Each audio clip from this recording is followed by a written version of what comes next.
Today we will discuss about task 1 of GT. GT में 3 letters होते हैं, formal, semi formal, informal, and semi formal को less formal भी कह देते हैं। तो सबसे पहले हम फॉर्मल लेटर को डिस्कस करेंगे। तो फॉर्मल लेटर आप किसको लिख सकते हो? To whom you don't know personally, जिनको आप पर्सनली नहीं जानते। जैसे कि कोई officer, an officer, boss, manager, किसी कंपनी के मैनेजर को कंप्लेंट लिख रहे हो या रिक्वेस्ट लिख रहे हो तो आप उनको नहीं जानते हो, तो उनको फॉर्मल लेटर लिखेंगे। और जो कंप्लेंट भी कोई लिखोगे वो भी फॉर्मल होएगी। Complaint regarding a product, regarding a business, कोई सर्विस, और any personal complaint. And booking के रिगार्डिंग, टिकट बुकिंग, होटल में room booking, table booking, booking के रिगार्डिंग भी फॉर्मल लेटर लिखेंगे। रिफंड के रिगार्डिंग भी फॉर्मल लेटर, एनीथिंग ऑफिशियल तो आप फॉर्मल लेटर लिखेंगे। एंड टिप्स हैं, सबसे इम्पॉर्टेंट टिप है लॉन्गर सेंटेंसेस। फॉर्मल वे में आपने लॉन्गर सेंटेंसेस लिखने हैं। आपका सेंटेंस लॉन्ग होगा तो फॉर्मल लगेगा। एंड आपने वुड करके लिखना है, विल नहीं लिखना, वो पोलाइट मैनर में जाएगा। मैं आपको वो भी बताऊंगी कैसे लिखना है। तो ये कुछ टिप्स हैं। लॉन्ग सेंटेंसेस लिखिए पैसिव वॉइस में। एक्टिव में अगर आप कहेंगे डू दिस फॉर मी, तो वो बहुत ही डायरेक्ट और रूड साउंड करेगा।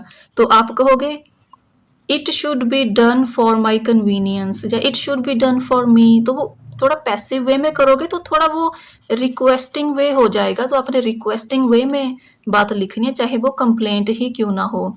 आप इनडायरेक्ट एंड पॉजिटिव वे में लिखोगे, चाहे वो एक कंप्लेंट ही क्यों ना हो। यू डोंट साउंड रूड, आपको रूड साउंड नहीं होना है, कंप्लेंट में भी नहीं, इनमें से किसी में भी आपने रूड साउंड नहीं होना है। जो भी बात रूड साउंड होएगी उसको पैसिव वॉइस में लिखना है।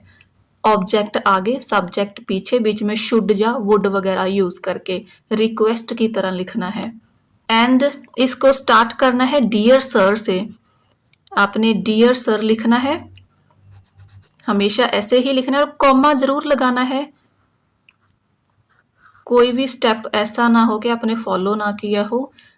तो ये पंक्चुएशन के भी मार्क्स लगते हैं बैंड लगाते टाइम। एंड एंडिंग में योर्स फेथफुली, फिर कॉमा, कॉमा लग जाएगा। एंड कुछ स्टूडेंट्स ये एस नहीं लगाते, योर फेथफुली कर देते हैं, योर्स एस लगाना है। तो इसको लगाना नहीं भूलना, योर्स लगाना है, योर फेथफुली नहीं करना।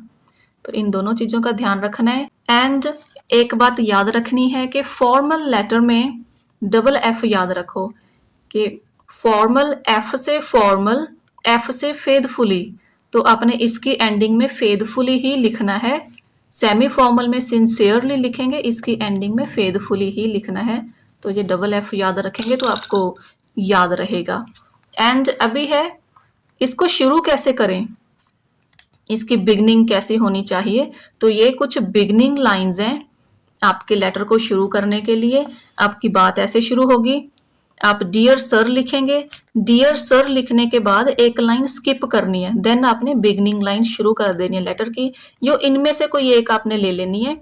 फर्स्ट लाइन है I am writing this letter to express my dissatisfaction with या रिगार्डिंग या अबाउट डैश। तो I am writing this letter ये हमेशा आप लिखेंगे। I am writing this letter, इसी से आपकी बात शुरू होएगी। आपने एग्जाम एक ही बार देना है तो एक ही पक्का पैटर्न बना लीजिए अपना।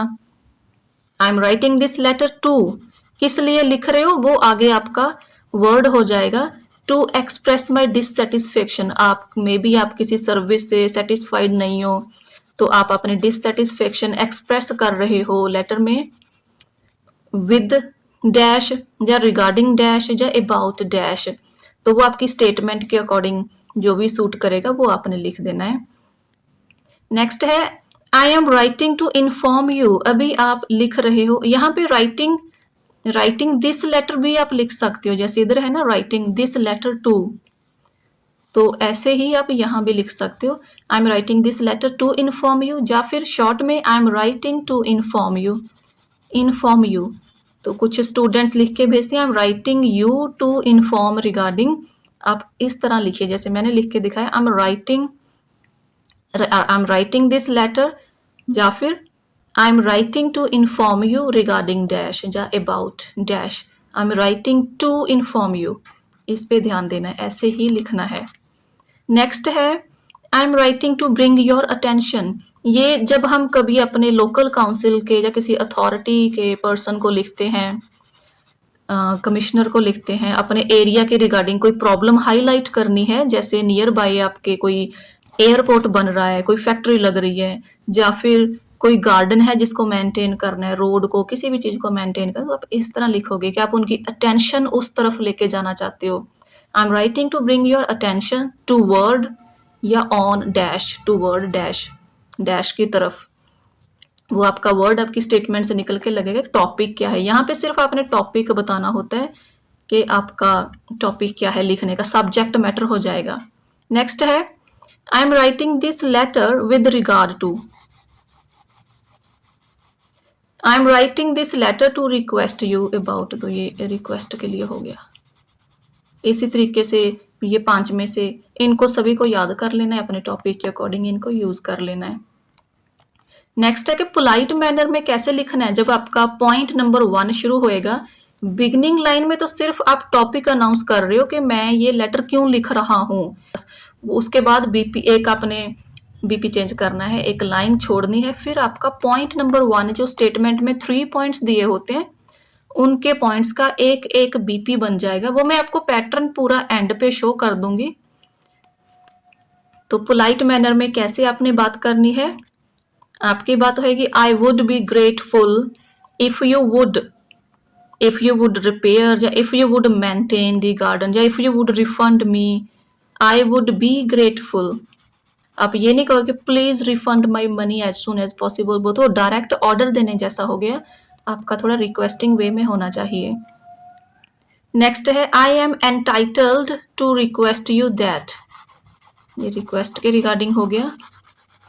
And I would like you to, ये नहीं कहना कि please do this for me, I would like you to do this for me, वो जो भी होएगा आपका यहाँ पे हो जाएगा। तो आई वुड लाइक यू, तो इस तरह से ये पोलाइट मैनर है। आपने विल नहीं यूज करना है, विल थोड़ा रूड साउंड होता है, ऑर्डर देने जैसा हो जाता है, तो आपने वुड यूज करना है, वुड रिक्वेस्ट के लिए होता है। जब आप अपनी स्टेटमेंट के 3 पॉइंट्स एक्सप्लेन कर दोगे अलग अलग 3 पैराग्राफ्स में, तो आप एंडिंग लाइन ऐसे करोगे, अपने लेटर का एंड इनमें से किसी लाइन के साथ करोगे जो रेलेवेंट होगी। तो I look forward to hearing from you, कि मैं आपके क्विक रिप्लाई का वेट कर रहा हूँ। लुक फॉरवर्ड मतलब मैं बेसब्री से वेट कर रहा हूँ कि जल्दी से आप रिप्लाई करें। टू हियरिंग, ये नहीं सोचना कि टू के बाद तो हम वर्ब की फर्स्ट फॉर्म लगाते हैं, यहाँ आईएनजी क्यों है, ये ऐसे ही लगेगा, लेटर के एंड पे ऐसे ही होता है, टू के बाद आईएनजी समटाइम्स लग जाता है, ये भी एक अलग रूल है। I look forward to hearing from you as soon as possible लिख सकते हैं, पर बहुत लॉन्ग हो जाता है ना, जरूरत नहीं है।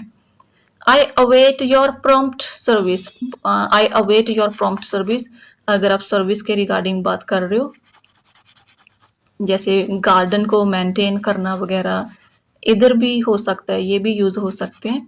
And I look forward to receiving your response, अगर आपने कंप्लेंट करी है या रिफंड की कंप्लेंट डाली है तो भी आप ये लाइन यूज कर सकते हो। नेक्स्ट है आई thank you for your consideration, जैसे किसी ने आपका नेम रिकमेंड किया किसी चीज के लिए, इंटरव्यू वगैरह के लिए, और आपने चाहे ज्वाइन नहीं भी करना तब भी आप ये 4th लाइन लिख सकते हो। आई thank you for your consideration, किसी ने आपको किसी चीज में कंसिडर किया, कंसिडरेशन के लिए थैंक यू वाला लेटर लिखा है। लास्ट है please respond at the earliest convenience, अगर आपको किसी का प्रॉम्प्ट रिप्लाई चाहिए, prompt reply I am looking forward to hearing from you, या फिर please respond at the earliest convenience, तो ये वैसे एक जैसा ही है, फर्स्ट और लास्ट। और एंड हो जाएगा योर्स फेथफुली, जैसे पहले ही बताया कि एस से जरूर लिखना है और कॉमा जरूर लगाना है। आप लिख दोगे योर्स फेथफुली, और आपका फुल नेम लिखना है जो आपके पासपोर्ट में है, जो एग्जाम में आप लिखोगे, डिटेल्स में फिल करोगे, तो वो फुल नेम लिखना है। एंडिंग लाइन अकेली अलग से होएगी, आपके बीपी में बॉडी पैराग्राफ में ऐड नहीं होएगी, ये अलग से होएगी एंडिंग लाइन। एक लाइन छोड़ के स्किप करके एंडिंग लाइन को लिखोगे, फिर एक लाइन स्किप करके फिर योर्स फेथफुली और आपका नेम लिखोगे।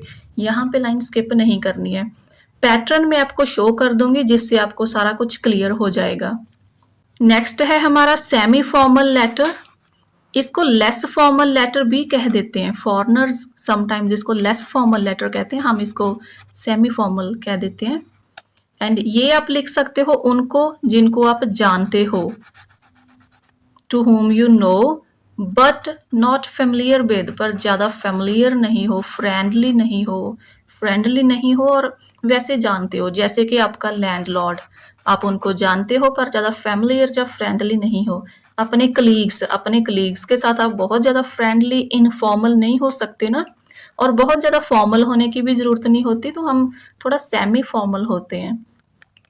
एंड नेबर्स के साथ भी हाँ, फॉरेन कंट्रीज में जैसे होता है तो थोड़ा सा सेमी फॉर्मल रहते हैं। और मैनेजर फॉर्मल लेटर में भी था, तो इसका क्या डिफरेंस है ये देखो। If he is your manager, अगर वो आपकी ही कंपनी का मैनेजर है तो आप उनका जैसे नेम लेके बुला लेते हो कि मिस्टर जॉन। अगर वो मैनेजर किसी होटल का मैनेजर है जिधर आपने कभी बुकिंग करी थी, कंप्लेंट लिखनी है, तो उनको आप सेमी फॉर्मल नहीं लिखोगे, उनको फॉर्मल लिखोगे। बट आपकी कंपनी का मैनेजर, अगर आप उनके साथ लिटिल बिट फ्रेंडली हो, इन थोड़े से सेमी फॉर्मल हो, तब आप उनको वे में लिखोगे। लेटर को स्टार्ट करने का वे क्या है, तो इसकी स्टार्टिंग होएगी डियर मिस्टर जॉन। तो फॉर्मल लेटर में डियर था, सेमी फॉर्मल में डियर के बाद मिस्टर देन जॉन, फिर कॉमा जरूर लगाना है। तो सेमी फॉर्मल लेटर को इस तरह से शुरू करना है। आप डियर भी लिखोगे, आप मिस्टर भी लिखोगे, आप पर्सन का नेम भी लिखोगे। और फॉर्मल लेटर में हम सिर्फ नेम और मिस्टर नहीं लिखते, सिर्फ डियर सर लिखते हैं, तो ये डिफरेंस है। सेमी फॉर्मल में डियर मिस्टर जॉन और उसकी एंडिंग हो जाएगी योर्स सिंसियरली। जैसे आपको बताया है कि आपने एस से सेमी फॉर्मल, एस से सिंसियरली रखना है। आपने इस चीज को याद रखना है, 2 एस याद रखने हैं, S for semi, S for sincerely, S से सेमी, एस से सिंसियरली। तो आपको याद रहेगा कि फॉर्मल लेटर में फेथफुली लिखना है, सेमी फॉर्मल में सिंसियरली लिखना है, तो ये आपका डिफरेंस हो जाएगा। So it is very important to note that you can use idioms. इसमें आप समटाइम्स ईडियम यूज कर सकते हो, आप अपनी बात को समझाने के लिए समटाइम्स ईडियम का यूज हो सकता है। सेमी फॉर्मल में फ्रेजल वर्ब्स का यूज हो सकता है, but they shouldn't be very informal, पर वो इनफॉर्मल नहीं होने चाहिए। अगर आप श्योर नहीं हो कि कौन सा ईडियम फॉर्मल है तो आपने अवॉइड करना है, फिर आपने इनको नहीं लिखना। अगर आपको पता है कि ये ईडियम सेमी फॉर्मल्स में लिखा जाता है तब आप लिखोगे, अदरवाइज आपने नहीं लिखना, क्योंकि इनफॉर्मल हो जाएगा। सेमी फॉर्मल ही होना चाहिए, फॉर्मल ही होना चाहिए, और इनफॉर्मल में पूरे आपने इनफॉर्मल रहना है। तो कुछ स्टूडेंट्स इनफॉर्मल लेटर में काफ़ी फॉर्मल हो जाते हैं कि लिखने में अच्छा लगेगा, इनडायरेक्ट लिखते हैं, पैसिव में रिक्वेस्टिंग वे में बात करते हैं, तो वो तो फॉर्मल वे ही हो गया, तो उसके आपको अच्छे बैंड नहीं मिलेंगे बहुत अच्छा लिखने के बाद भी, क्योंकि आपने इनफॉर्मल को इनफॉर्मल वे में नहीं लिखा।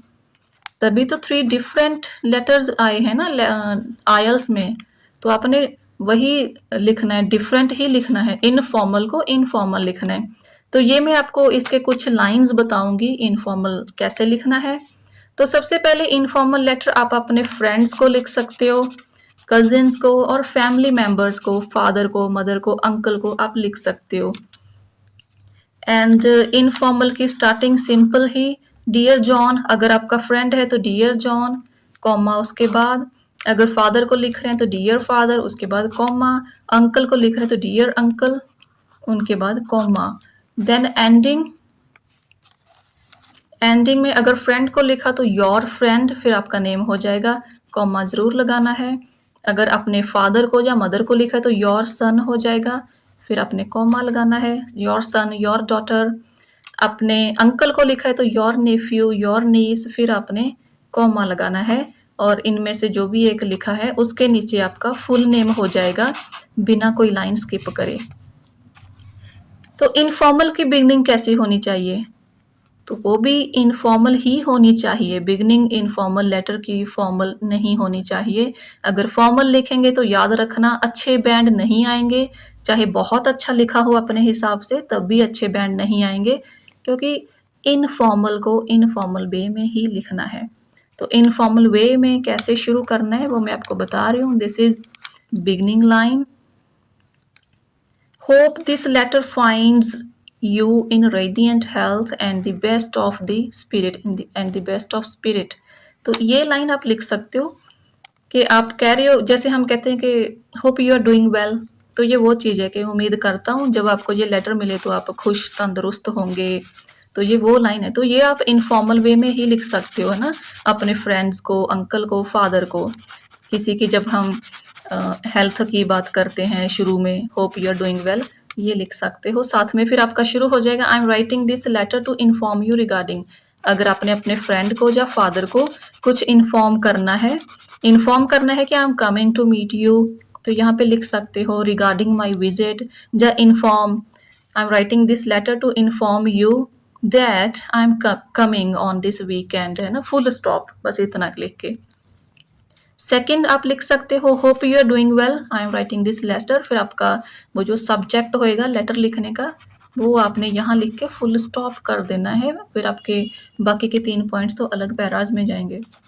Hope you are doing well, ये सिंपल एंड शॉर्ट है, अच्छा है। And I am so glad to hear from you yesterday. Suppose कि आपको आपके फ्रेंड का लेटर मिला है, आपकी स्टेटमेंट में लिखा है कि आपको कल ही अपने फ्रेंड का लेटर लिखा मिला है, जिसमें आपके फ्रेंड ने आपको बताया है कि वो आपको मिलने आ रहे हैं या कुछ भी, तो आप ये लिखोगे, या फिर ये लिखोगे I am so glad to know that you are getting married, you are coming this week. तो ये आपका मैंने वैसे लिख दिया, you are coming this week या यू आर गेटिंग मैरिड, अपने फ्रेंड वगैरह को ना इस तरह से। एंड एक और लाइन है, it's been so long since we met. इसका मतलब है कि आपको मिले हुए बहुत टाइम हो गया, एक अरसा हो गया। अगर आप अपने फ्रेंड को अपनी तरफ से लेटर लिख रहे हो तो आप ये लिख सकते हो, इट्स बीन मतलब it has been, it has been full form में भी लिख सकते हो, इनफॉर्मल है तो इट्स भी लिख सकते हो। It's been so long since we met, full stop. फिर आप कह सकते हो उम्मीद है कि आप अच्छे होंगे, hope you are doing well, आपको मिले हुए एक अरसा हो गया, उम्मीद करता हूँ कि आप अच्छे होंगे। I am writing this letter to inform you, to share about, या रिगार्डिंग डैश, अबाउट डैश। तो ये लाइन भी काफ़ी आप यूज़ कर सकते हो। वैसे सभी लाइंस को अच्छे से याद कर लेना, ये कोई भी स्टेटमेंट के अकॉर्डिंग सारी ही यूज़ हो जाती हैं। और यहाँ आपका सब्जेक्ट लिखने के बाद कि आप किस चीज़ के रिगार्डिंग लेटर लिख रहे हो, फिर आपने फुल स्टॉप कर देना है। फिर आपने एक लाइन छोड़ के आपकी जो स्टेटमेंट के 3 पॉइंट्स होते हैं उनके 3 अलग-अलग छोटे-छोटे पैराग्राफ्स बनाने हैं। और एंड पे इसकी एंडिंग कैसे होएगी, तो ये थोड़ी सी सेमी फॉर्मल से अलग होएगी, फॉर्मल से अलग होएगी, क्योंकि ये इनफॉर्मल है। तो इसकी एंडिंग लाइन भी नोट डाउन कर लो, looking forward to catching up soon. Looking forward to catching up soon मतलब मिलने की बात हो रही है, एंड साथ में टेक केयर भी कह रहे हो, तो फ्रेंड को, फादर को भी कह सकते हैं ना, looking forward to catching up soon. तो टू के बाद ING आ रहा है, ध्यान रखना है कि लिखना है टू कैच अप नहीं लिखना, टू कैचिंग अप सून लिखना है, टेक केयर लिखना है। And hope to hear from you soon, अगर आप चाहते हो कि वो आपको रिप्लाई करें तो I await for your prompt reply या रिस्पॉन्स नहीं लिखना है, ये ठीक है इनफॉर्मल में, hope to hear from you soon. And अभी एक थोड़ी सी एग्जांपल है उन स्टूडेंट्स के लिए यो इधर जिधर ये वाला इट्स लिखना है वो उधर ये वाला इट्स लिख देते हैं, तो इसका डिफरेंस है। अगर अपोस्ट्रोफ लगा के एस लिखा है इट के बाद, तो इसका मतलब इट हैज भी है और इट इज भी है। तो आगे एग्जांपल है, it's been so long since we met, वो वाला। तो it's been so long, been किसके साथ आता है, हैज के साथ। तो ये इट हैज बीन है। अगर it's very important to tell you कह रहे हैं, तो इट्स वेरी इंपॉर्टेंट मतलब इट इज वेरी इंपॉर्टेंट। जिधर आपको इट इज करके लिखना है वहां पे आप अपोस्ट्रोफ लगा के इट्स लिख सकते हो। बिना अपोस्ट्रोफ के अगर आपने लिख दिया तो उसका मतलब है इसका, इसकी, इसके, जैसे किसी चीज की बात हो रही है, आप कह रहे हो इट्स कलर इज ब्लू, तो इसका कलर ब्लू है। इट्स वेरी इंपॉर्टेंट, यह बहुत इंपॉर्टेंट है, तो ये